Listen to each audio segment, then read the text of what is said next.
what's going on, everybody? Today I'm going to show you how to fix the issue on your Subaru if your liftgate button gets pushed in here, okay? It's actually not too difficult. Only take you a few moments. Take your time and you'll be good to go. So let me show you the tool we're working with. Just using a pocket knife. All right, what you're going to do here is coming in from this side. If we look, you can see a little channel, a little groove, a little slot. Pop it in there, take your time, be gentle. All right, and you're just gonna pop it out.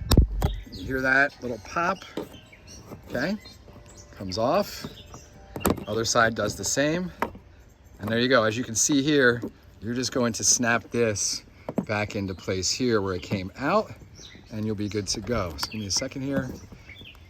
I mean, so simple. I just did it with one finger. All right, and we'll get it secured back in there.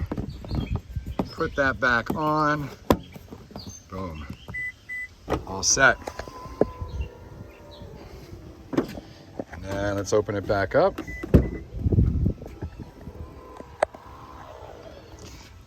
There you go. You're good to go, all right? Make sure you hit that like button, subscribe to this channel. I'll catch everyone later.